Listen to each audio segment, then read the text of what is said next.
दशक चौथा, समास दुसरा, कीर्तन भक्ती। जय जय रघुवीर समर्थ, जय जय रघुवीर समर्थ, जय जय रघुवीर समर्थ। सदा सर्वदा योग तुझा घडावा, तुझे कारणी देह माझा पडावा। उपेक्षू नको गुणवंता अनंता, रघुनायका मागणे हेची आता। हनुमंतांची कुळवल्ली राममंडपा वेला गेली, श्रीराम भक्तीने फळली, रामदास बोले या नामे। शुका सारिखे पूर्ण वैराग्य ज्याचे, वसिष्ठा परिज्ञान योगेश्वराचे। कवी वाल्मिका सारिखा मान्य ऐसा, नमस्कार माझा सद्गुरु रामदासा।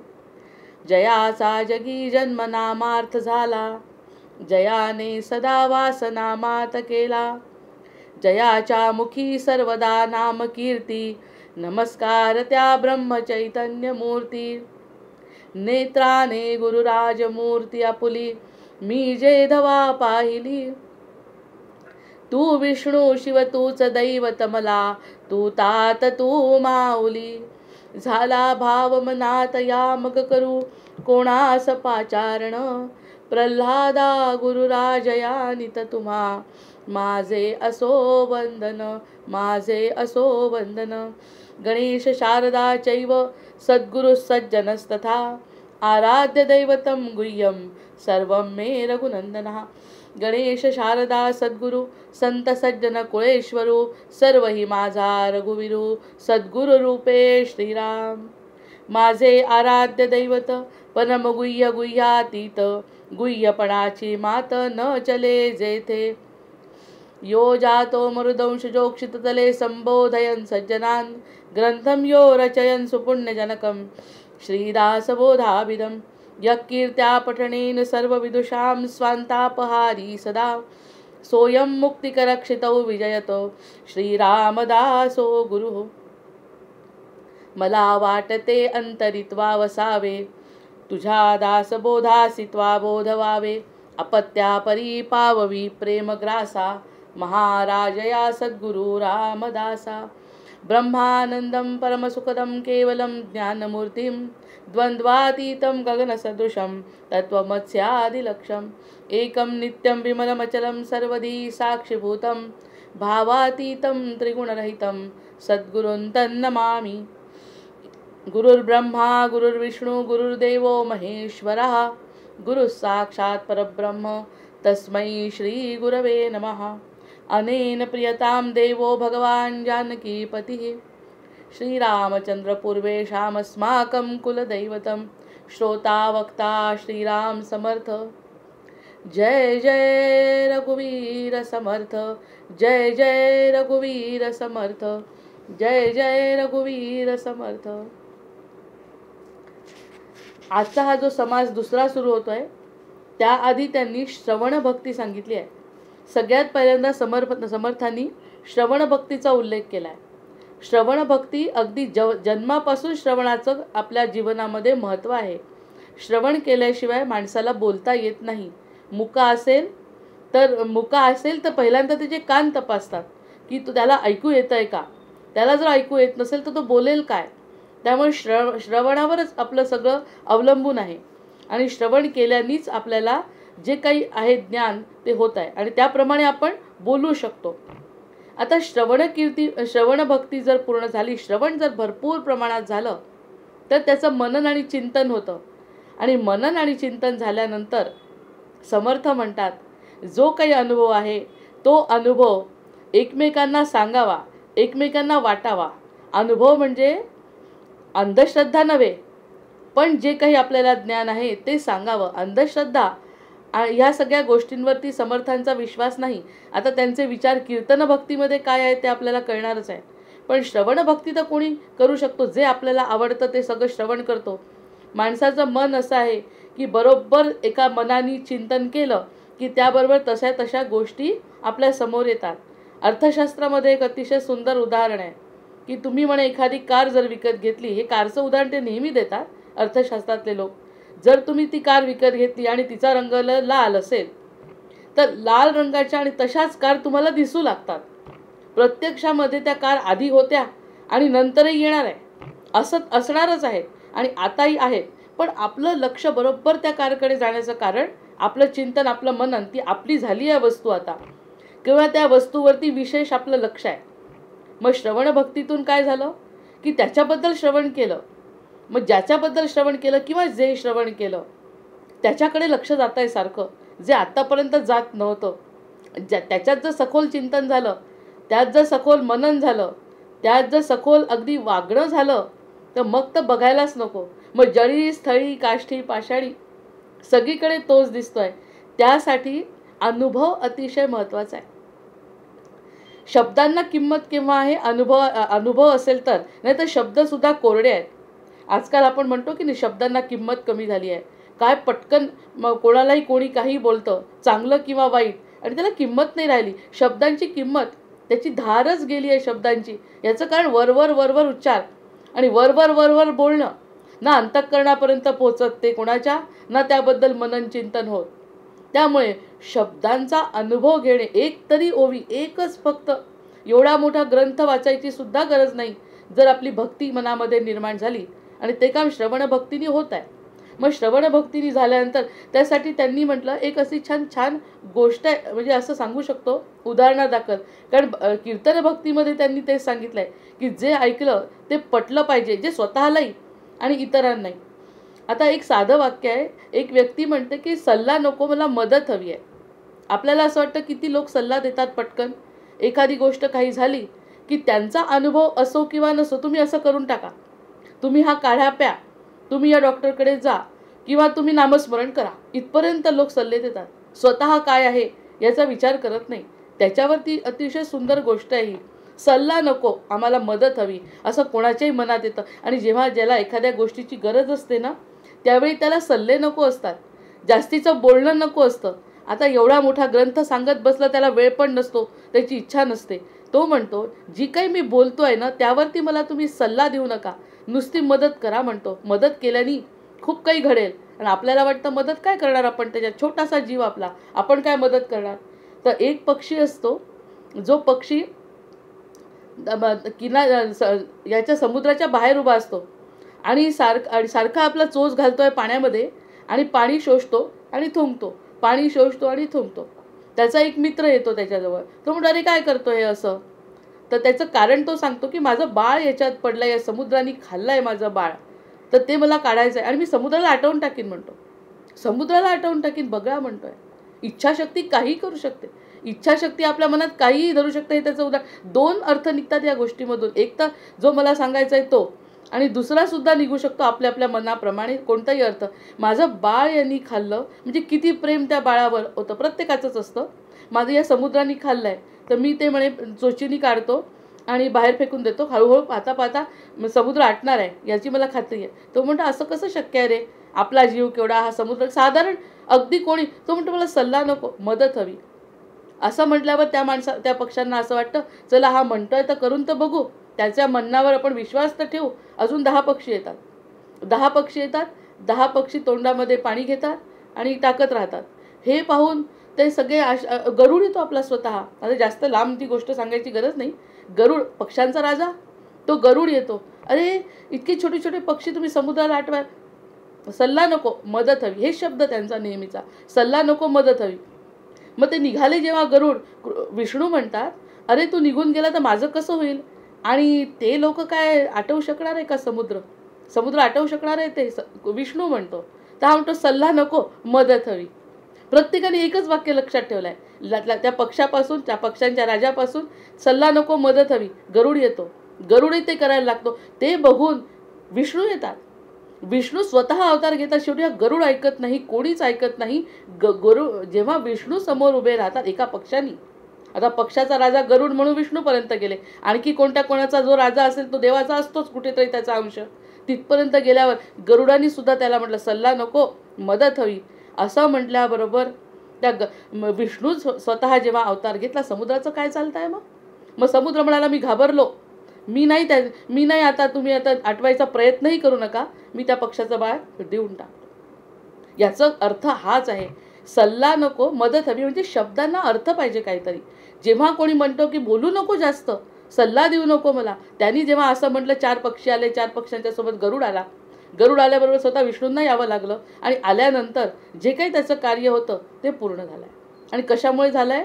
ते नुसते बोलले तर ऐकलं नाही, सल्ला नको मदत हवी, आणि प्रत्यक्ष मदत केली, अनुभव घेतला, आणि समोर कृष्ण विष्णू आल्याबरोबर समुद्राने आपली नांगी टाकली आणि म्हणाला मला आठवायच्या भानगडीत. माहिती होतं त्याला आठवू शकणार नाही, पण स्वतः भगवंत प्रकट झाल्यामुळे अशक्य ही शक्य करतील स्वामी, आणि झालं. समुद्राने त्याचं बाळ त्याला वापस दिलं. याचा अर्थ असा की जर अनुभव घेणं महत्त्वाचं आहे. आपण जर शब्दांचा अनुभव घ्यायला लागलो तर आपल्या बोलण्याला सुद्धा किंमत येते. आपण ऐकलं तसं जड चांगलं व्यवस्थित मजबूत रीतीने जर ऐकलं तर त्या आपल्या शब्दांना सुद्धा किंमत येते. मग अशा प्रकारचं वर्तणूक जर आपण केली तर ती समर्थांना अपेक्षित असावी असं मला वाटतं. कीर्तन भक्तीमध्ये तेच सांगणार असतील की शब्दांना वजन यावं. मग आता ह्यामुळे काय म्हणतोय, विरोधाचा जे काही शब्द आपण बोलतो त्या शब्दांना जर किंमत, म्हणजे काहीतरी आतमध्ये जमा झालं पाहिजे तर त्या गोष्टी आपल्या बाहेर येऊ शकतात. अशा पद्धतीने कीर्तन, आणि कीर्तन म्हणजे मग प्रत्येक वेळी कीर्तन करणाराच असला पाहिजे असं नाही. 1-2 जण जरी समोर असले तरी चांगल्या गोष्टी एकमेकांशी सांगणं. आणि त्यांनी तर इतके छान छान उदाहरणं दिल्या समर्थांनी की तुम्हाला जसं वाटेल तसं तुम्ही माझं नामगायन करा, माझं कौतुक करा. तुमच्या भोळ्या बाबड्या शब्दांना सूर नसेल, लय नसेल, ताल नसेल तरीही सुद्धा मी मान्य करतो, पण मनापासून बोला. जे काही बोलाल ते मनापासून. ही जी दांभिकपणा वाढलाय ना, तर एवढं मोठं पुण्यपर्व असून सुद्धा त्या ठिकाणी किती नकारात्मक ऊर्जा सगळीकडे फिरते बघा. याचं कारण कुणालाही शब्दांची किंमत नाही, कोणालाही कोणाच्या शब्दांवर विश्वास नाही. असं जर घडलं तर चिडणारे चिडत राहतात, पण त्यातून फायदा काही होत नाही. म्हणजे शब्द ब्रह्म आहे शेवटी. त्या ब्रह्माचा उपयोग चांगल्या ठिकाणी केला, एक व्यक्तीसुद्धा आनंदित झाली दुसरी, तरी त्या शब्दांना अर्थ गवसतो. आणि तशा प्रकारचं श्रवण, तितक्याच उच्च दर्जाचं श्रवण केलंय आपण असं गृहीत धरून मग आपल्याला जो आलेला अनुभव आहे त्यात स्वतःची मतं, याच्यात 2 मतं आहेत. पुन्हा या ठिकाणी जसं आहे तसं वाचन हा एक प्रकार आहे की जसं त्यांनी म्हटलंय तसं. पण त्या ठिकाणी बरेचदा असं होतं की जसे कीर्तनकार सांगतात, प्रवचनकार सांगतात, त्या ठिकाणी त्यांचे स्वतःचे अनुभव किंवा दृष्टांत असे देतात वेगवेगळे, की जसं आता आपण सांगितलं की सल्ला नको मदत हवी असं म्हणत असताना जर एक गोष्ट त्याच्यासमोर आली तर साहजिकच आपल्या शब्दांना किंमत येते. आणि आपोआप काही स्फुरलेले शब्दसुद्धा, ज्याला नर्तन करता येतं त्यांनी नर्तन करावं, ज्यांना गायन करता येतं त्यांनी गायन करावं, ज्यांना लिहिता येतं त्यांनी लिहावं, असा समर्थांनी स्पष्ट सल्ला दिला आहे. म्हणजे हा दुसरा प्रकार आहे. पहिल्यांदा मी जे बोललो ते वाचून दाखवा, पण तेही बरेचदा समजत नाही. भाषा गूढ असते, त्यांचा अनुभव वेगळ्या दर्जाचा असतो. तो दर्जा आपला नसल्यामुळे आपल्याला समजत नाही. आपल्याला जसं वाटतं तशा बुद्धीने आपण त्याचे अर्थ काढतो, तर्क काढतो, पण सत्याच्या कसोटीवर त्याला पारखून पाहिल्याशिवाय बोलायचं नाही. बोलायचं असेल, कीर्तन करायचं असेल तर सत्याच्या कसोटीवर ते पारखलं गेलं पाहिजे. त्याला कधीही दुसरा शब्द किंवा विचार निघाला नाही पाहिजे, कारण सत्य हे शाश्वत आहे. आणि शाश्वताचा आधार घ्यायचा असेल तर प्रत्येक वेळी कसोटी लागली पाहिजे, ते चिरकाल टिकलं पाहिजे. जे मी बोलते ते चिरकाल टिकलं पाहिजे, आणि जे ऐकलं आहे ते चिरकाल टिकणारच ऐकलं आहे. त्यामुळे त्याचंच श्रवण झाल्यावर, त्याचं मनन चिंतन झाल्यानंतर मग समर्थ याच्यामध्ये म्हणतात आहे पुन्हा, शस्त्राचेनी तुटेना, अग्नीचेनी जळेना, उदकामध्ये कालवेना स्वरूप माझे, नैनम चिंदंती शस्त्राणी भगवद्गीतेमध्ये म्हटलंय. आणि समर्थांनी दासबोधामध्ये सुद्धा म्हटलंय की शस्त्राचेनी तुटेना, अग्नीचेनी जळेना, उदकामध्ये कालवेना स्वरूप माझे. माझं जे स्वरूप आहे ते कशानेच भंग पावत नाही. मी जेव्हा चिरनिद्रा घेतो, सगळ्या सृष्टीचा प्रलय झाल्यानंतर मी जेव्हा चिरनिद्रा घेतो तेव्हा मी असतोच. तुम्ही कोणीही नसले आणि तुम्हीही बीजरूपाने असताच कुठेतरी अधांतरी, ते माझ्याच इच्छेनी. आणि त्या बीजरूपांना अंकुर फुटवण्याचं काम सुद्धा मीच करतो, ते ब्रह्मदेवाकडून करून घेतो. हे माझं चाललंय. मला कशाचीही भीती नाही. मला शस्त्रांनी तोडत नाही, मी तुटत नाही, अग्नीनी जळत नाही, पाण्याने पळून जात नाही, पाण्याने मी कालवल्या जात नाही पाण्यामध्ये. अशा प्रकारचा मी आहे. हे जेव्हा एक सत्य मानलं आपण, मग त्याचा अंश आपण म्हटल्यावर आपणही सत्यच नाही का? मग जे काही पंचमहाभूतांनी बनलेलं आहे ते शरीर सोडलं तरी आतमध्ये असलेला आत्म्यावरती लक्ष केंद्रित करणे, त्या आत्म्यावरतीच फक्त लक्ष केंद्रित करणे, जे आपल्या नित्य सोबत आहे श्वासोश्वासाच्या रूपाने. ते जर एक क्षण बाहेरचा श्वास बाहेर राहिला तर आपण आडवं होतो. हे जर निश्चित आहे तर त्या श्वासावर नियंत्रण ठेवणे आणि त्या श्वासाबद्दलच विचार करणे. आत्ताच कोणीतरी म्हटलं हे दासबोध ऐकत नाहीत, ज्ञानेश्वरी ऐकत नाहीत, कसं होणार यांचं? त्यांच्या परीने होत आहे, उद्धार व्हायचा का काय व्हायचं ते होतं, पण ते का करत नाहीत? कारण त्यांना स्वतःचा शोध लागत नाही. असं मी उत्तर त्यांना दिलं. स्वतःचा जेव्हा शोध लागतो ना तर दासबोध वाचल्याशिवाय राहणार नाही. त्याला जे काही वाचायचं असेल ते ज्ञान घेतल्याशिवाय तो राहणार नाही, जेव्हा त्याचं स्वतःचं ज्ञान होईल. आणि स्वतःचं ज्ञान कोणतं? आमच्या स्वतःचं ज्ञान म्हणजे मी, माझं घर, माझा पैसा, माझं पुस्तक यावर केंद्रित राहिलं तर ते पाप इतकं वाढलं आहे की तो स्वतःच्या आतल्या मीचा विचार करू शकत नाही. आपला मी कोण आहे याचा जेव्हा त्यांनी एकदा शोध लागला त्याला, तर तो अर्थात भगवंताचा शोध लागला आहे. कारण भगवंताचं स्वरूपच माझं स्वरूप आहे. केव्हाही आपण जर विचार केला तर चांगल्या गोष्टी जेव्हा मनात येतात ना तेव्हा तो ईश्वरी अंश असतो. जेव्हा एखाद्या चांगल्या गोष्टी कराव्या वाटतात किंवा केल्यानंतर त्या पूर्ण होतात, ते सगळी ईश्वरी कृपा आहे किंवा ईश्वराचा अंश आहे. सद्गुण सगळे ईश्वराचे आहे. जगी धन्य तो दास सर्वोत्तमाचा. जो सर्वोत्तम जिथे जिथे दिसत आहे त्या सगळ्या गोष्टी ईश्वराच्या आहेत.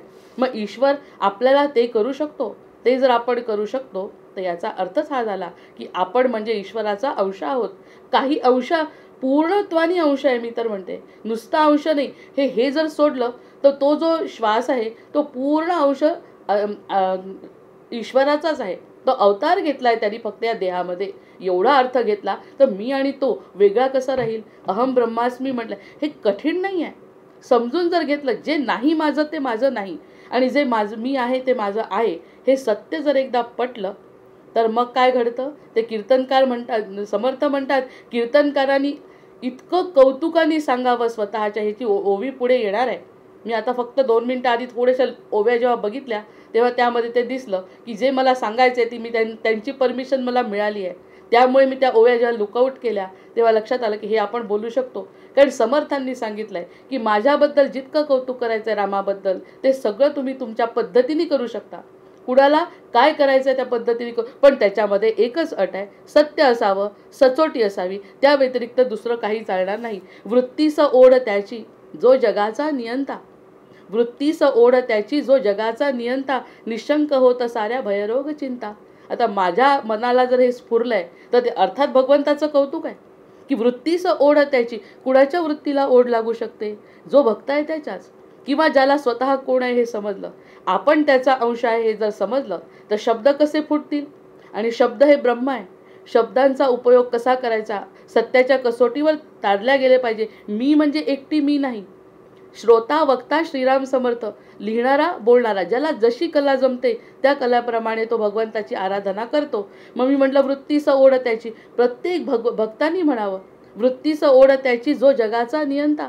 जो जगाचा नियंता आहे त्याच्या वृत्तीला ओढ कुणाची पाहिजे? जगन्नियंत्याची ओढ पाहिजे त्या भक्ताला. मग काय होतं? त्यांनी निशंक होतं साऱ्या भयरोग चिंता. हे जर श्रवण भक्तीने कुठेतरी ऐकलं असेल, मोरोपंतांची काव्य असतील, आणखी गदिमांचं काव्य असेल, आणखी काय काय आपल्या समोर आलाय ऐकायला, त्यातल्या ओवी असतील, मनाला स्फुरलेल्या असतील, या सगळ्या पटणाऱ्या आहेत. मग श्रवण भक्तीचा परिणाम आहे. श्रवण भक्ती जर उत्तम असेल तर त्याचे काही ना काही निश्चित परिणाम दिसतात. आणि परिणाम दिसल्यानंतर ते एकमेकांना सांगणे म्हणजे कीर्तन भक्ती. कोणत्याही स्वरूपात आपण त्या बोलू शकतो. नंतर म्हटलंय अमरप्रीतीची अद्भुत गाथा. अमरप्रीतीची अद्भुत गाथा मग येते ओठी. अमरप्रीतीची अद्भुत गाथा. प्रीती प्रीती प्रीती शब्दांना किती किंमत घालवली आहे लोकांनी. राधाकृष्ण म्हणून याची किंमत घालवली प्रेमाची. प्रेम म्हणजे काय हे समजूच शकत नाही. अमरप्रीतीची अद्भुत गाथा मग येते ओठी. त्या अमरप्रीतीची गाथा माझ्या ओठी येते. अमरप्रीतीची अद्भुत गाथा मग येते ओठी. रे दयाघना तू आणि मी या ऋणानुबंधाच्या गाठी. तू आणि मी जे आहे त्या ऋणानुबंधाच्या गाठी आहेत. त्या संपणाऱ्या कशा आहेत? अमरप्रीतीची अद्भुत गाथा मग येते ओठी. केव्हा? मग म्हणजे अथातो ब्रह्मजिज्ञासा, जे काल आपण बोललो की एकदा का ब्रह्म जिज्ञासा झाली, एकदा का देव जिज्ञासा झाली, एकदा का धर्म जिज्ञासा झाली की मग ह्या सगळ्या गोष्टींनी, जसं ती कार शास्त्रामध्ये दिसते प्रत्येकाला, तसं प्रत्येक ठिकाणी भगवंत दिसतो. आणि मग काय होतं? अमर प्रीतीची ही जी प्रीती आहे, तुझी आणि माझी जी प्रीती आहे, जे प्रेम आहे, जो प्रेमावतार श्रीकृष्ण आणि धर्माचरण करणारा राम, हे सगळे आपले आहेत. काय म्हटलं आपण? अमर प्रीतीची अद्भुत गाथा मग येते ओठी, रे दयागना तू अन्मिया ऋणानुबंधाच्या गाठी. बोलणारी एकटी मी असली तरी सगळ्यांच्या मनातले हे विचार असायला पाहिजे. जे ऐकतील तो आणि मी वेगळा नाही. मग आपण एखादा फोटो बघतो, जेव्हा एखादा फोटो बघतो, मी एका ठिकाणाहून बघितलं तरी मला ते दिसतात, दुसरीकडून बघणाऱ्याला सुद्धा तीच मूर्ती दिसते. हे कसं शक्य आहे? या सगळ्या कशा गोष्टी घडतात? कारण प्रत्येकाच्या मनामध्ये, प्रत्येकाच्या भक्ताच्या मनामध्ये भगवंत बसलेला असतो. म्हणून अमरप्रीतीची आणि वृत्तीचं ओढ त्याची, इतकी सुंदर कवनं, इतक्या सुंदर चिंतनिका जर मनात येत असतील तर ते श्रवण भक्तीचं फळ आहे. उत्तम प्रकारची श्रवण भक्ती जर झाली तर कोणत्या प्रकारचा काय आविष्कार मनात येईल सांगता येत नाही. आणखीन साध्या शब्दात, हे तरी थोडं मोठं झालं, आपण जगाचे की देव दूर. एक कोणाचा तरी व्हिडिओ सुरू आहे आणि सारख्या हालचाली करताय. हालचाली का करताय? मेसेज टाकलाय बरं, मीनाताई बंद करा ना तुमचा व्हिडिओ. आपण जगाचे, अतिशय साध्या शब्दात एक, आता हे सांगितलं अमरप्रीतीची आणि मग वृत्तीचं ओढ त्याची, थोडं कठीण, पण अगदी साध्या शब्दात जर बोलायचं असेल तर आपण जगाचे की देव दूर. आपण जगाचे की देव दूर, पण आपण देवाचे की सगळेच आपले. आपण जगाचे की देव दूर, पण आपण देवाचे की सगळे जग आपले. हे असं सुचणं, हे असं वाटणं, शब्दांना वजन येणं, हे श्रवण भक्तीचं लक्षण आहे. आपण कीर्तन भक्तीकडे वळतोय, त्यामुळे कीर्तन भक्तीला कसा आविष्कार करायचा हे समर्थांनी मुभा दिली आहे. निश्चितच, एक दाणा पेरिता मेदिनी माझी कणीस होते. हे कितीतरी वेळा ही ओवी ऐकली आपण गजानन विजयामध्ये. एक दाणा पेरिता मेदिनी माझी कणीस होते, हा नियम ईश्वराचा आहे. हा नियम ईश्वराचा आहे. हे नुसते शब्द नाही, हे मला पटलंय. कारण एक दाणा जर पेरला प्रेमाचा तर त्या प्रेमाला अंकुर फुटतो आणि सगळीकडे आपल्याला प्रेममय संसार दिसू शकतो. ही शक्यता आहे. मग ह्यावरच विचार का नाही करायचा? हे श्रवण भक्तीचं परिणाम आहे. आणि श्रवण भक्तीनंतर कीर्तन भक्ती कोण कशी करेल? कीर्तन भक्तीच्या ओव्या ऐकण्यापेक्षा जे स्वतःला श्रवणातून भासलं ते कीर्तनकारांनी सांगितलं तरी चालणार आहे. कीर्तनकाराजवळ कधी घसा नसेल, आवाज नसेल, लय तालाचं ज्ञान नसेल तर तो कसा करेल? त्यामुळे त्याला जसं जमेल तसं त्यांनी हे कीर्तन करावं जे त्याला कळलंय. देह नश्वर परी आत्मा हा अमर आहे. देह नश्वर, आत्मा हा अमर आहे. प्रेम मातेचे आणि गुरूंचे, देह नाही तरीही अमर आहे. देह माता पण नाही आहे, पिता पण नाही आहे आणि गुरु पण नाही आहेत. समजा देहामध्ये गुरु नाही आहे, पण ते तत्वानी अमर आहेत ना. हे अमरत्व जर मला पटलं तर देहाचा विचार येईल का मनात? ना माझा देह खरा ना त्यांचा देह खरा, पण तत्व एक आहे. मीही अमर आहे, सगळेच अमर आहेत. ही जे ज्ञान मला मिळालं, मला म्हणजे भक्ताला जर मिळालं आणि तो त्या दृष्टीने विचार करू लागला तर एका शब्दाचा अर्थसुद्धा त्याला एकदम मनाला भिडेल आणि तो त्या पद्धतीने विचार करेल. देह नश्वर परी आत्मा हा अमर, एका ओळीवर 3 चिंतनिका तयार होतात. प्रेम मातेचे, गुरूंचे, देह नाही तरीही अमर, आतली ही ओढ आतच संपूर्ण. ओढ आतली आहे, आपण बाहेर शोधतो. आपण जी आतली ओढ आहे, भगवंताची तळमळ आहे. भगवंताची तळमळ म्हणण्यापेक्षा आनंदाची जे कळवळा येतो आपल्याला की आपल्याला आनंदी व्हायचं आहे. सुखी होण्यापेक्षा आनंदी व्हायचं हे कळतच नाही, सुखाकडे धाव होतो ती. त्यामुळे आनंद काय आहे ते कळलं. आतली ही ओढ आतच संपूर्ण होते, फक्त देहावर नसून ती हृदयी संपूर्ण होते. देहाची कधीही आस पूर्ण होत नाही, पण ती हृदयामध्ये संपूर्ण होते. कारण आतला जरा आतच असतो प्रेमाचा, हे कळतं. ह्या 3-4 ओळी म्हणजे शब्दांना अर्थ गवसला. शब्द निरुपयोगी व्हायला नको, शब्दांची धार जायला नको. जर शब्दांना धार असेल, म्हणजे धार केव्हा असेल? जे अनुभवाच्या कसोटीवर, जे सत्याच्या कसोटीवर अनुभवले असतील त्यांनी प्रत्यक्ष देव जरी नाही पाहिला तरी समर्थांवर प्रेम आहे ना, माझ्या रामावर प्रेम आहे ना. अरे न कळणाऱ्या गोष्टीसुद्धा रामाने मला कितीतरी दिल्या, ह्याकडे लक्ष जाणं ही गुरुकृपा आहे. जे नाही त्याकडे लक्ष जातं हे पाप आहे, जे आहे त्याकडे लक्ष जातं तर ती कृपा आहे. या 4 गोष्टींचा महत्त्वाचा फरक जर कळला तर श्रवणाचा परिणाम झाला कुठेतरी, हे निश्चित. श्रवणाचा परिणाम कोणता? तर माझ्या वृत्तीतला बदल झाला पाहिजे. आणि ही वृत्ती त्यागिले जर जगमनाने, मनाने त्यागायचं आहे, काहीही सोडायचं नाही आहे. इतक्या चिंतनिका सुंदर सुंदर 3-3, 4-4 ओळींच्या आपोआप सुचल्या. ज्या दासबोधामध्ये त्याचं वर्णन आपोआप दिसतं मला डोळ्यांनी. म्हणजे ते आधी कसं काय वाटू शकतं, ही श्रवण भक्तीचा परिणाम आहे. जे सतत कुठे ना कुठे श्रवण आपण करत असतो त्याचा परिणाम असतो. त्यागिले जर जगमनाने दूर नाही देव हा, आत रमला जीव तर सुगंधी ही खरी पहा. त्यागिले जर जगमनाने, जगाला त्यागायचंय मनानी, तर दूर नाही देवा हा. आता त्यांनी रामाला सुद्धा वशिष्ठामध्ये म्हटलं, योग वशिष्ठामध्ये रामांना सुद्धा वशिष्ठांनी सल्ला दिलाय की तू बाहेर विहार कर पण अंतरात स्थिर राहा. बाहेरचं सगळं तुला करायचं आहे, तुला राम युद्ध करायचं आहे, सीता जाणार आहे, सगळं होणार आहे, पण आतमध्ये तू स्थिर राहा. तुझं स्मितहास्य चेहऱ्यावरचं ढळू देऊ नको. त्यामुळेच तर रामायणामध्ये एवढे खास खेळगे असताना सुद्धा रामाचं स्मित ढळलेलं नाही. हा रामावतारचा विशेष आहे. नंतर आत रमला जीव तर सुसंधी ही खरी पहा. आतवसती ईश्वराची चैतन्य रूप उजळते.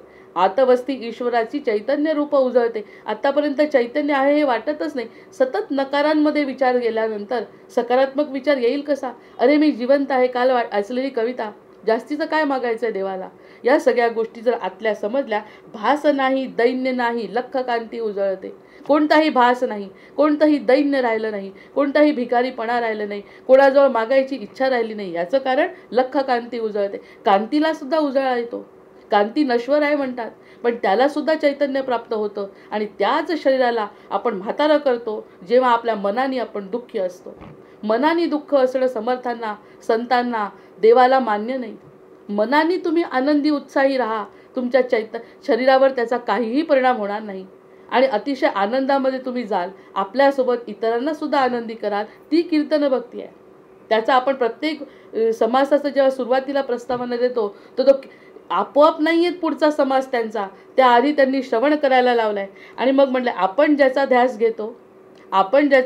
घेतो त्याची पूर्तता म्हणजे कर्म.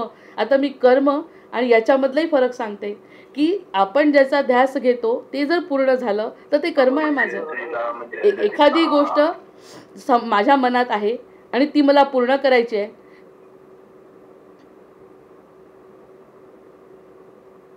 एखादा ध्यास घेतो त्याची पूर्तता जर झाली तर ते कर्म आहे. आणि अनपेक्षितपणे एखादी गोष्ट विनाशास घडणे म्हणजे कृपा आहे. आता तुमच्यावर कृपा आहे का हा विचार आपण करायला पाहिजे की नाही? अनपेक्षितपणे एखादी गोष्ट घडते म्हणजे ती कृपा आहे. यावरती आपण कधी विचार केला नाही असं मला वाटते, कारण आपण कोणीच करत नाही.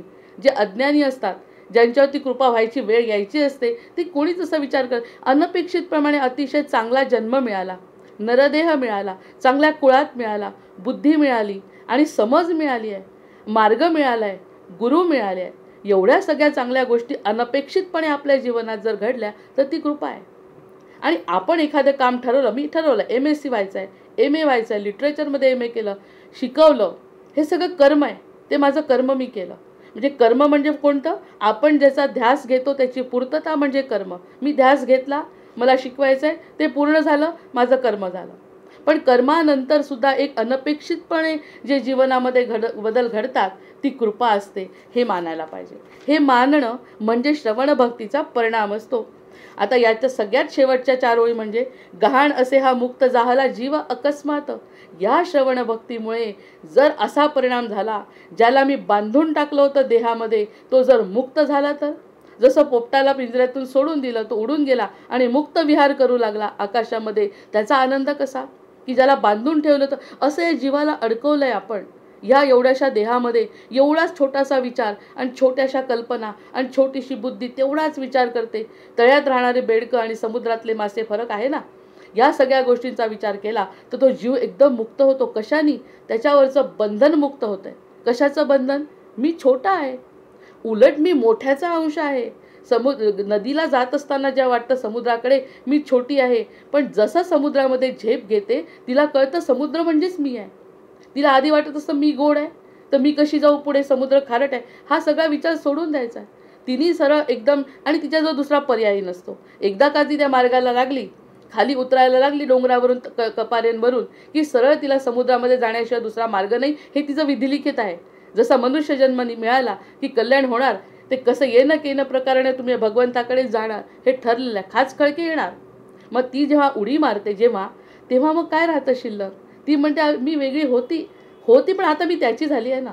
हे स्पष्ट उदाहरण गंगासागर घाटामध्ये किती लोकांनी अनुभव घेतलाय की ज्या ठिकाणी तिचं मिलन घडतं ती एक क्षण विचार करत असेल मनात की जायचं की नाही, पण गहाण असे हा जीव जो छोटा एवढंसं पात्र होतं तिचं, इतक्यांना मदत करतच तिचं जीवन होतं, पण तेही सगळं कशामध्ये विलीन झालं, समुद्रामध्ये विलीन झालं. मग गहाण असे हा मुक्त जाहला जीव अकस्मात, वाचून निरखून शब्द ब्रह्म ओम जीव शांत शांत. हे जे शब्द ब्रह्म आहे समर्थांचं, हे जे वाङ्मय आहे, हा जो शब्द आहे, तो शब्द वाचून माझं मन शांत शांत शांत प्रशांत झालं. असा जर श्रवण भक्तीचा परिणाम झाला तर त्या शब्दांना अर्थ आहे, लिहिणाऱ्याच्याही शब्दाला अर्थ आहे, बोलणाऱ्याच्याही शब्दाला अर्थ आहे आणि ऐकणाऱ्याच्याही कानांना अर्थ आहे. या अर्थपूर्ण गोष्टीच्या मागे लागलं पाहिजे. आत्तापर्यंत तडजोड करत थोडक्या गोष्टीत आपण तडजोड करत गेलो, मुक्त कधी जीवाला सोडलंच नाही. मग गहाण असे हा मुक्त जाहला जीव अकस्मात, वाचून निरखून शब्द ब्रह्म ओम जीव शांत शांत. मग पुढे छोट्या गोष्टी, राहू केतू निर्बल निश्चित शनी असे पुढती. काही का असे ना, राहू असो केतू असो शनी असो पुढती, गोंधळ नाही मिळते फळ हे राम नामी प्रीती. कोणत्याही प्रकारचा गोंधळ राहत नाही मनामध्ये आणि आपल्याला रामनामामध्ये प्रीती निर्माण होते. राम मिळतो असं म्हणत नाही आम्ही, रामनामामध्ये प्रीती. आणि एकदा का प्रीती लागली की त्या प्रीतीतून राम भक्त सुटू शकत नाही, रामही सुटू शकत नाही. एकदा का त्याला धरलं आपण, त्यांनी धरावं आपल्याला, यासारखं जर वागणं असेल तर ती गोंधळ नाही मिळते फळ हे रामनामी प्रीती. आणि या रामनामामध्ये प्रीती, राम रतन धन पायो, मीरा म्हणतेच आहे.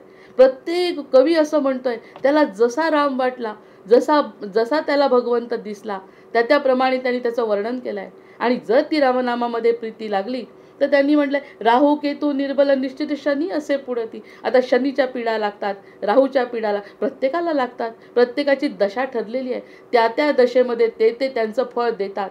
पण आपण जर पक्क रामनामाला चिकटून असो तर या सगळ्या गोष्टींचा परिणाम होत नाही. जसे दात्यामधले काही दाणे जात्याच्या दांड्याला पकडून असतात आणि बाकीचे दाणे जेव्हा सोडतात त्यांचं पीठ होतं, पण जे दांड्याला चिकटून असतात किंवा धरून असतात ते बाकी जसेच्या तसे वाचतात ना.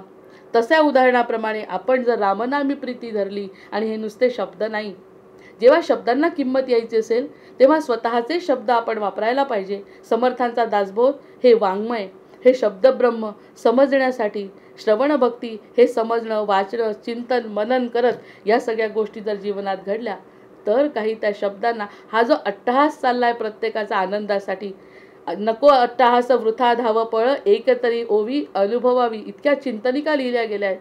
अट्टहास नको, धावपळ नको कोणत्याही प्रकारची, रामनामी प्रीती, घरच्या घरी तुम्हाला राम येणार आहे भेटायला, अशी दृढ श्रद्धा ठेवली तर सगळा गोंधळ संपतो आणि शब्दांना अर्थ गवसतो. विरोधाचा हे जे काही विरोध दिसतो, हे तर आमचं होत नाही, हे तर आमचं ते होत नाही, मग तो विरोधाचा भास असतो, सत्य मात्र एक आहे. आता मी कालपासून सत्यावर जे आपण बोलतोय, सत्य एकच आहे, जे काय आहे ते भगवंत सत्य, बाकी सगळं असत्य माया आहे. मग विरोधाचा भास असतो, सत्य मात्र एक आहे. हार जित भास केवळ आनंद हेच सत्य आहे. हारली मी तरी खोटा आहे, जिंकली मी तरी खोटा आहे. या जीवनामध्ये, या देहामध्ये जिंकणं आणि हरणं जरी झालं तरी ते खोटं आहे.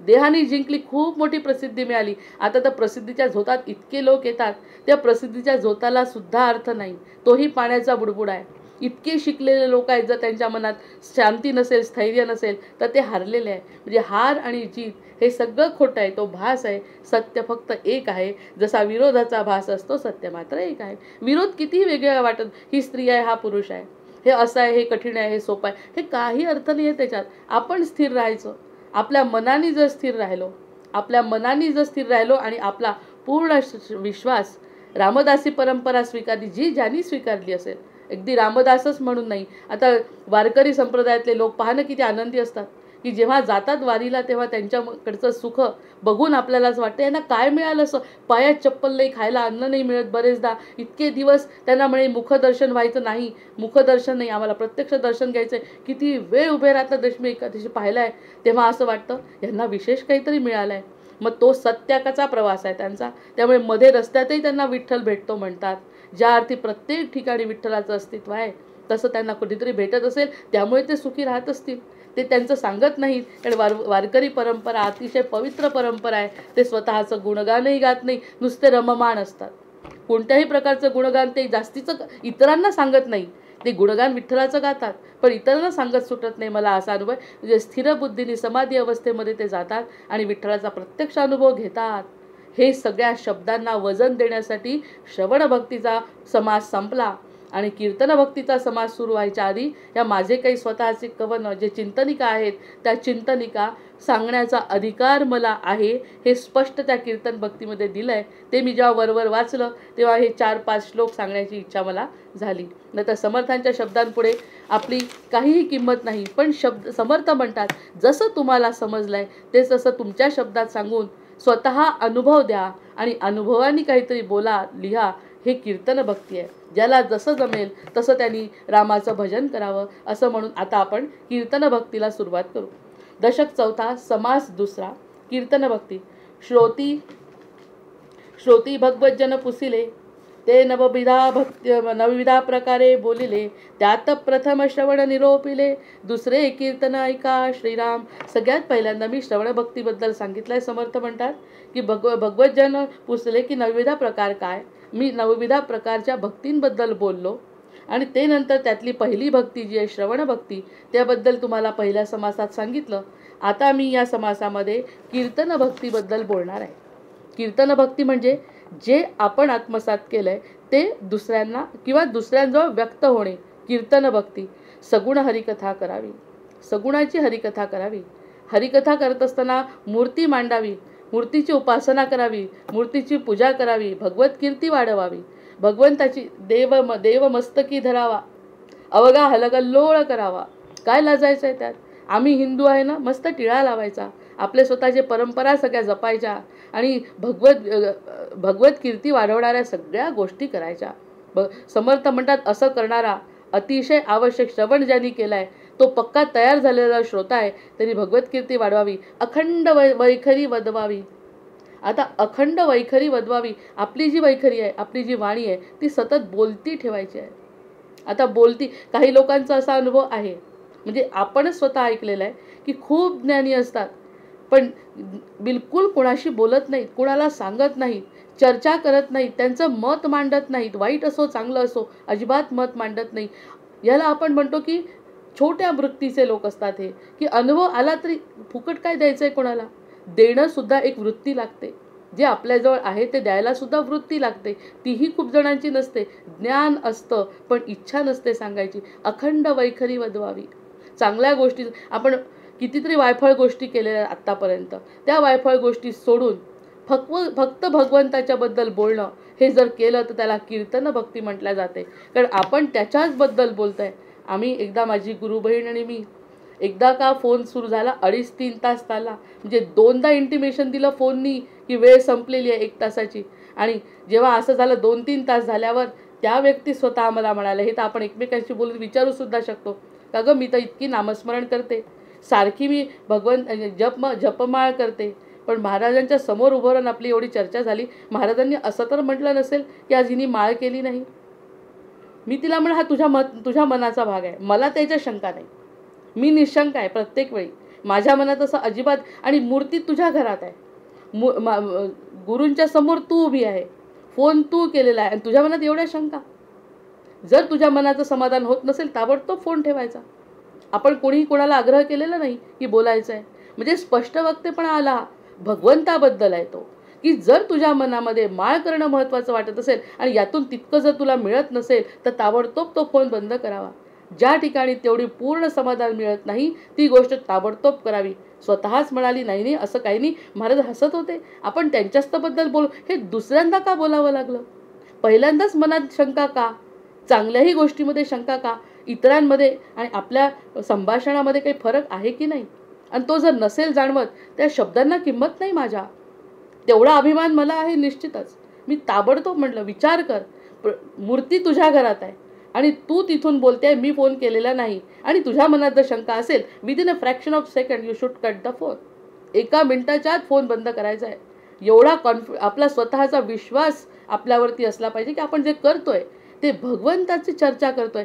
ताबडतोब लक्षात आलं आपण किती कौतुक केलं किती कौतुक केलं रामाचं, किती आपण जुन्या आठवणी काढल्या तात्यांच्या, म्हणजे आमच्या महाराजांच्या, हे आठवलं ना, मग पहिल्यांदा शंका वाईटच का येते? इतकं चांगलं चालू आहे संभाषण, मी ठेवत नाही आहे, हा मला आनंदच होतो आहे कारण हे करत असताना, पण तुला जर नसेल कट करायचा. बिलकुल कोणत्याही प्रकारची जबरदस्ती नाही. एवढाही विश्वास नाही स्वतःवर, दुसऱ्यांशी तर प्रश्नच नाही, स्वतःवरच त्यांचा विश्वास. आपण बोलतो चुकलं का काय, महाराज असं म्हणतील, महाराज का असं म्हणतील, महाराज असं म्हणणार आहे, तुला ज्याच्यात समाधान मिळत आहे, भगवत चर्चा चालली आहे, मग त्यात माळेचा प्रश्न येतो कुठे? इकडे भगवत चर्चा करायची आणि हाताने माळा ओढायच्या, याला अर्थ आहे का काही? सगळ्या गोष्टी मनापासून केल्या पाहिजे. समर्थ एवढे परखड आहेत, तशीच आपणही, त्यांचे भक्तही परखड आहेत. आपल्या मनामध्ये विश्वास नसेल तर ती गोष्ट करू नये. जेव्हा विश्वास निर्माण होईल तेव्हा कराव्या. आपल्याला घाई कशाचीच नाही कोणालाच. मग या सगळ्या गोष्टी मनात येणं सुद्धा, जेव्हा लक्षात येईल की आपल्या गोष्टी चुकतायत, तेव्हा माणूस त्या पद्धतीने विचार करेल. अन्यथा इतरांसारखंच एकमेकांना लेखून आपल्या स्वतःचं आपण नुकसान करून घेतो, हे निश्चित आहे. त्यामुळे समर्थ म्हणतात, भगवत कीर्ती वाढवावी, अखंड वैखरी वधवावी, यथायोग्य. त्या ठिकाणी जर वायफळ बडबड केली आणि नको त्या गोष्टी आणि इतरांच्या कागाळ्या, म्हणजे या कट्ट्यावरच्या गोष्टी जर केल्या, साहजिकच समर्थ चिडणार आहेत. माझ्याबद्दल बोलत असाल, रात्र कमी आहे. आम्ही स्वतः एकटीने परदेशातल्या 15 लोकांशी वादविवाद घातलाय. जसे शंकराचार्य घालतात म्हणे ना, तसा 15 लोकांच्या समोर इंग्लिशमध्ये वाद घातलाय. शेवटी आमचा राम जिंकलेला आहे. आणि शेवटी त्यांनी म्हटले, you hit the bulls I. म्हणण्याचा उद्देश हा की भगवंताबद्दल बोलवत असताना स्वाभिमान जागृत व्हायलाच पाहिजे. का सोडायचं? परदेशातही आपली कीर्ती गेली पाहिजे. या सगळ्या ठिकाणी जिथे जिथे आपले रामरायांपर्यंत पोचवता येईल तिथपर्यंत. आणि शेवटी ती व्यक्ती असं म्हणाली की मला भारतातली आणि तुमच्यासारखी बायको, म्हणजे माझ्यासारखी, तो 22 वर्षाचा मुलगा होता जो बोलणारा, साऊथ आफ्रिकेचा, तो म्हणाला तुमच्यासारखी. म्हणलं मग त्याच्यासाठी भारतात कशाला यायला पाहिजे? वृथा अभिमान नाही करायचा. त्यासाठी भारतात कशाला यायला पाहिजे? विचार तिला ऐकव, विचारांनी तुमच्याच देशातली तू कर. भारतातली करून नवीन द्वेष कशाला निर्माण करायचा? तुमच्यातलीच करा, पण विचार असे करा जे सनातन आहे, जे सत्यापर्यंत नेणारे विचार. म्हणजे विचारांवर स्थिर राहील. नाही तर माझी भाची आहे करून घेतो का, असं नाही. यथायोग्य चर्चा पाहिजे की माझी भाची आहे ती तशी असेल कशावरून, आणि कदाचित त्यांच्या साऊथ आफ्रिकेची आपल्या रामासारखे विचार, सत्याचे विचार नसेल कशावरून. हा सगळा सद्सद विवेक बुद्धीने विचार करून दुसऱ्याला जो सल्ला दिला गेला तो किती खुश होतो. प्रत्येक वेळी म्हणतो, आंटी काहीही बोललं तर तुमच्याजवळ उत्तर का असतं? याचं कारण म्हटलं, हे जे असतात ना वेद आमचे, ते आम्हाला खूप काही देणारे असतात. आम्ही वाचले नसतं तरी आमचे सद्गुरू आम्हाला देत असतात. त्यामुळे या सगळ्या गोष्टी भारतातच घडू शकतात. त्याच्यामुळे शेवटी त्यांनी डिक्लेअर केलं रात्री 2:30 वाजता की you hit the bulls I. मग या सगळ्या गोष्टी जेव्हा घडतात तेव्हा किती आनंद होत असेल एखाद्या भक्ताला. असं मग त्यावेळी माळ घेऊन बसणार आहे का? की त्यावेळी माळ घेतली तर त्याला कसं कळणार आहे माझा राम कसा आहे?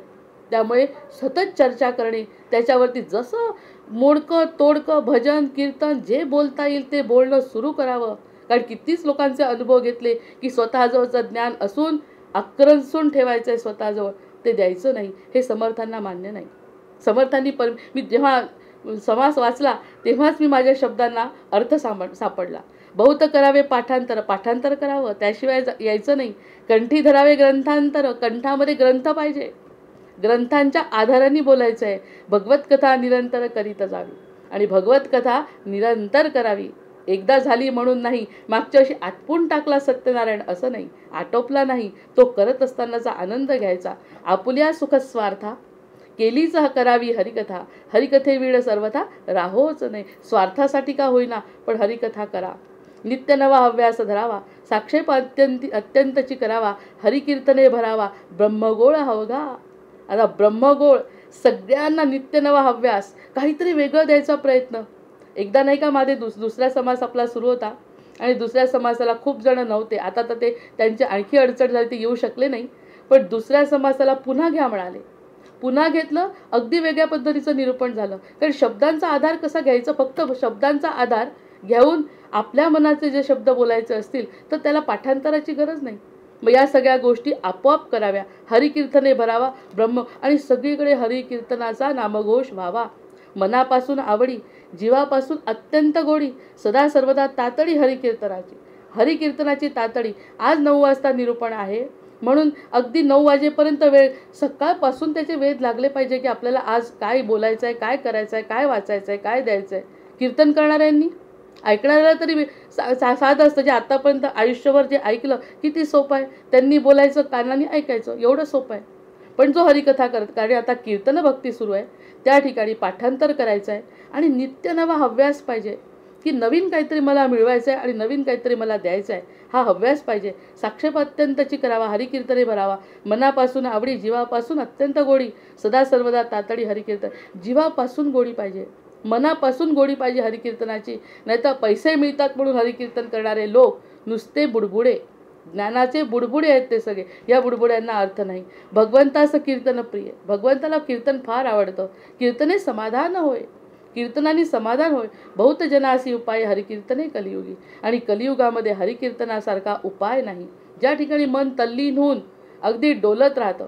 एक प्रथितयश कीर्तनकार आहेत जे सारखे हाच विचार मांडतात की काय म्हणतात, झोप झाली नसेल तुमची, आता इथे येऊन झोपा. का सारखा टॉन्ट मारायचा? ते बिचारे ऐकायला आलेत ना सगळेजण उत्सुकते, गमतीत का होईना, पण सतत दुसऱ्याला कमी लेखायचं. तुमची घरी झोप होतच नाही, 2-3 तास तुम्हाला घरी झोपू देत नाही. आले इथे, झोपा छानपैकी, मी आवाज देतो माझं कीर्तन झालं की. का असं त्यांना कमी लेखायचं आणि स्वतःला जास्त? ते ऐकायला आले आहेत बिचारे, ऐकतही असतील. एखादा झोपेल तो अपवाद आहे. त्या अपवादावर मेन बोलणं योग्य आहे का? तो अपवादात्मक झोपतोय आणि बाकी सगळे जर मनापासून ऐकताय, तर मनापासून ऐकणाऱ्यांची काय किंमत तुमच्या लेखी? जे झोपतो त्याच्याकडे लक्ष. म्हणजे कीर्तनकार असून सुद्धा सतत नकारात्मक विचारांनी भारलेले, अहंकाराने भरलेले लोक जर कीर्तन करतील, तर ते कीर्तन भगवंताला कसं प्रिय राहील? असं म्हणतात समर्थ की या ठिकाणी श्रोता वक्ता श्रीराम समर्थ. श्रोत्याला ते काम दिलं आहे, वक्त्याला ते का आतापर्यंत श्रोता ऐकत होता त्याला ते काम दिलं होतं, त्याने ते मनापासून करावं. बोलण्याचं काम दिलं आहे, मनापासून करावं. पूर्वी काही दिवस मोदी असंच बोलायचे की मला हे जे कार्य दिलं आहे ते मी करतो, मी एक सेवक म्हणून करतो. तोपर्यंत त्यांचा अभिमान नव्हता, अहंकार नव्हता, जोपर्यंत ते असं बोलत होते. नंतर म्हणाले मी दैवी आहे. मग दैवी माणूस होऊ नाही शकत. याचं नियम सगळ्यांना कळले पाहिजे. सत्याचा शोध घेत असताना हे सगळे अडथळे येतात. ते अडथळे सगळे पार करायला पाहिजे भक्तांनी. तेव्हा कुठे, आणि सतत भगवंताच्या नामात राहिलं तरच अहंकार होत नाही. ही गोष्ट लक्षात ठेवावी. एवढी मोठी चांगली संधी मिळालेली 10 वर्षाची, इतका सुंदर योग, भारताला सुपुत्र, पण काय गोष्टी घडतात आणि ज्या गोष्टी घडायला नको त्या घडतात. ते न बोललेलं बरं. भगवंताचं कीर्तन प्रिय, कीर्तने समाधान होय, बहुत जनासी उपाय हरिकीर्तने कलियुगी. विविध विचित्र ध्याने, वर्णावी अलंकार भूषणे, ध्यानमूर्ती अंतःकरणे लक्षून कथा करावी. वेगळ्या प्रकारचे आरास करायचे, वेगवेगळ्या प्रकारचे अलंकार भूषण त्याला घालायचे, ध्यानमूर्ती अंतःकरणात ठेवायची आणि लक्षून कथा करावी आणि त्या मूर्तीकडे बघून कथा करावी. किती सुंदर मूर्ती सजवतात हे लोक.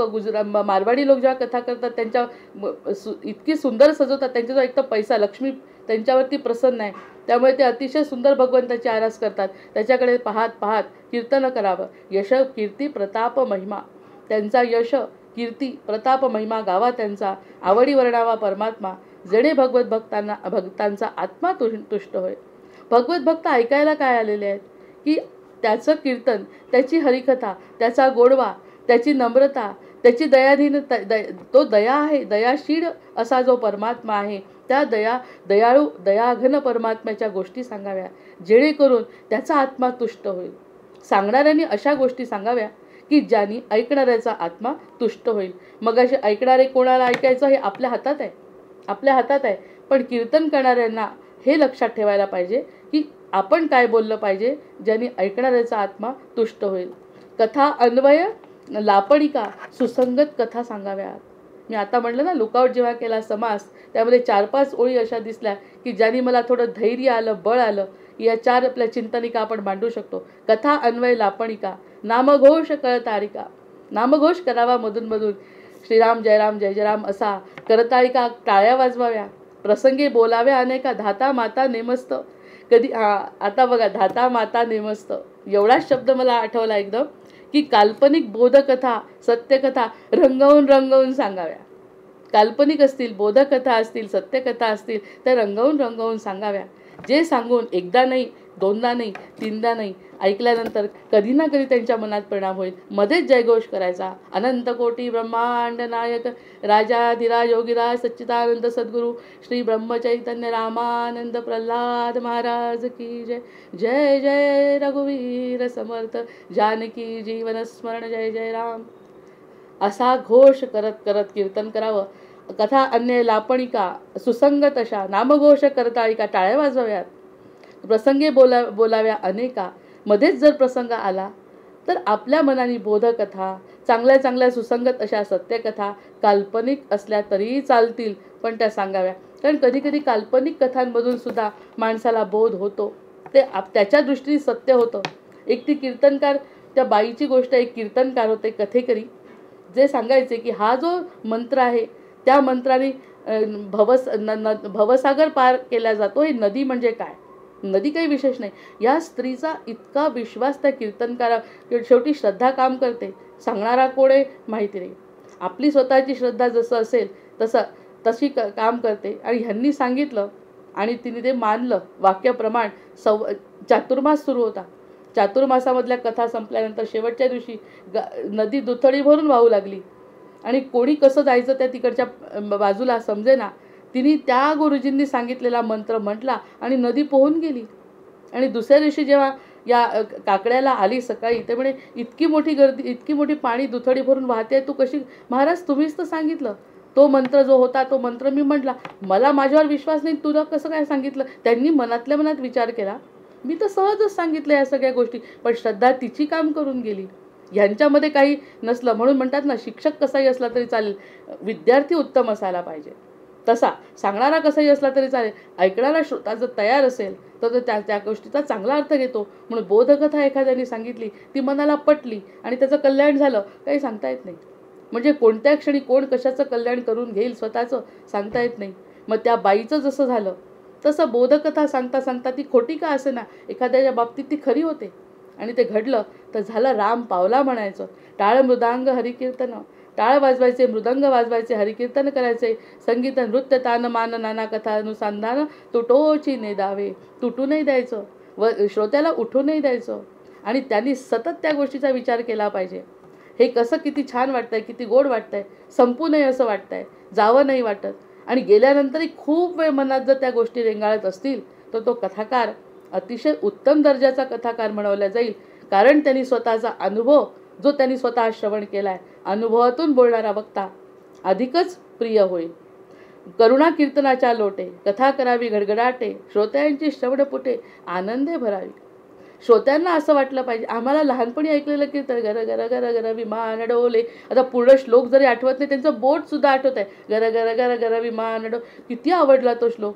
कदाचित त्या श्लोकाचा परिणाम होऊनच पुढे रामचंद्रांबद्दल इच्छा झाली असेल की रामचंद्रांच्या कथा ऐकाव्या. इतके गोड की 6 वाजले की जाऊन बसायचं तिथे. मी नाही गेली तर ते पांडे गुरुजी कीर्तन सुरू नाही करायचे. म्हणजे त्या ठिकाणी जी आवड त्यांनी निर्माण केली मनामध्ये, असा वक्ता, असा कीर्तन करणारा श्रोत्याचा किती फायदा झाला. इतके वर्ष त्याच्या दूर राहिलो आपण तरी सुद्धा ते शब्द असे कानात आहे. असा जो आनंद मिळाला तो त्यांचा आनंद कशा शब्दात सांगणार. असा कीर्तन करावं, असं कीर्तनकारांनी कीर्तन करावं, भगवंताबद्दल बोलावं. कारण भगवंताबद्दल बोलणं म्हणजे सत्याबद्दल बोलणं आहे.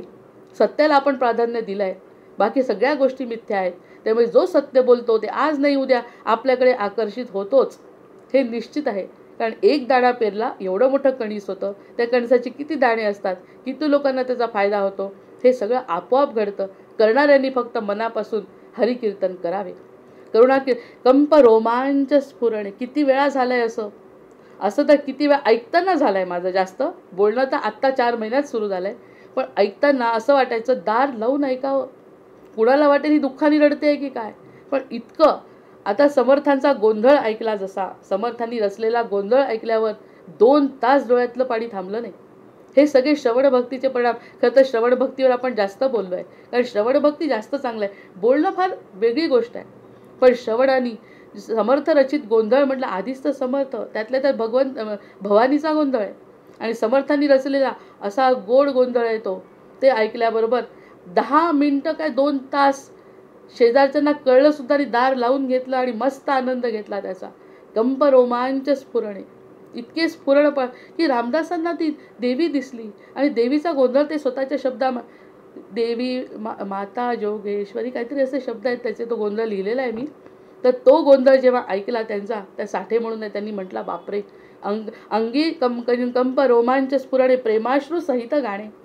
आणि तेच त्यांच्यासोबत गात असताना आपला आवाज, आपला शब्द, आपला ध्वनी, आपला ताल, आपला सूर, आपले लय बघत नाहीत भगवंत. ते म्हणतात की तू म्हणते हे महत्वाचं आहे, प्रेमाश्रू. ते प्रेमानंद महाराज म्हणतात ना, प्रेमाश्रू जर आले तर भगवंताला पावला असं समजा. एक क्षण समजा माधव नाव घेतलं, ते माधव जास्त मानतात कृष्णाला, माधव नाव घेतलं आणि एक क्षण जर तुमच्या डोळ्यामध्ये पाणी आलं तर तिथे माधव असतोच. ते भलेही तुम्ही मायेमध्ये पुन्हा विसरता ती गोष्ट वेगळी, पण एकदा का डोळ्यात येत नाही. एवढी साधी गोष्ट नाही आहे की देवाचं नाव घेतलं आणि डोळ्यात पाणी घेतलं. आपल्या मुलाबद्दल येतं, आपल्या मैत्रिणीबद्दल येतं, आपल्या शाळेबद्दल येतं, जुन्या सगळ्यांबद्दल पाणी येतं, भगवंताबद्दल येत नाही. मग श्रवण भक्तीने भगवंताबद्दल पाणी आणण्याचं कार्य करावं. श्रवण भक्ती तिथपर्यंत पूर्णत्वाला जावी. कंप रोमांच स्फुराणे प्रेमाश्रू सहित गाणे, देवद्वारी लोटांगणे नमस्कार घालावे. नमस्कार घालावेत, लोटांगणं घालावीत. किती बायका पाहते गडबड गडबड लोटांगणं घालत. काल जेव्हा आम्ही वापस येतो आमच्या यात्रेवरून जेव्हा मी येत होती, त्या बाईच्या पायात चप्पल नाही. तिला म्हटलं बोचत नाही, देवाला आल्यावर चप्पल कशी घालायची. ते कोणासाठी केलं आहे तिने सगळं. लोक पाहतात, प्रसिद्धी होते, पुस्तकात नाव येतं, वर्तमानपत्र. का तिची मी मुलाखत घेतली, तुला काय वाटतंय. दिसलं ना स्पष्ट, तिने लोटांगण घातलं आहे देवाजवळ. तिला त्या क्षणी देव मिळालेला आहे. ते कोणी मानो किंवा न मानो हा इतर मानण्याचा प्रश्नच नाही. एकदम मनाला भावली ती गोष्ट. एवढे दगडधोड्यातून आपण जातोय, त्या बाईच्या पायात चप्पल नाही, मिळाला ना तिला राम. जे कोणतं खंडोबाला गेली असेल ते सगळं तिचं पूर्ण होतं. पदे दोहळे श्लोक प्रबंध. आता ह्या 4 ओळी लिहिल्या गेल्या त्यांच्यासमोर प्रस्तुत करताना. सगळ्यात पहिल्यांदा जेव्हा पुस्तक बुवांच्या हातात दिलं, बुवांच्या हातात पुस्तक दिल्याबरोबर त्यांनी ते पुस्तक त्यांच्या भक्ताला दिलं आणि भक्तांनी बघितलं. भक्तांनी काय बघितलं की त्या ठिकाणी आदरणीय विनायताई देसाईंची प्रस्तावना आहे पुस्तकाला. जेव्हा म्हटलं विनायताईंनी प्रस्तावना दिली म्हणजे प्रत्येक गोष्टीला वजन आहे. विनायताई रामभक्त, पक्क्या रामभक्त आणि रामभक्त आणि समर्पित रामभक्त. त्यांनी सगळं सोडलं आहे, प्रसिद्धी सोडली, पैसा, आणि फक्त रामाचं गुणगान गातात.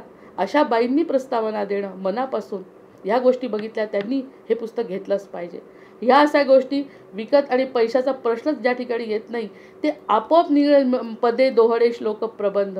ते स्वतःच्या मनाची पदं, स्वतःचे दोहडे श्लोक प्रबंध जे काही ऐकलं वाचलं ते सगळं लिहायचा प्रयत्न कर, आपोआप येतो. रात्री 2 वाजता रामाची कविता सुचलेली, ज्या रामाची कविता कुणाला समजत सुद्धा नाही.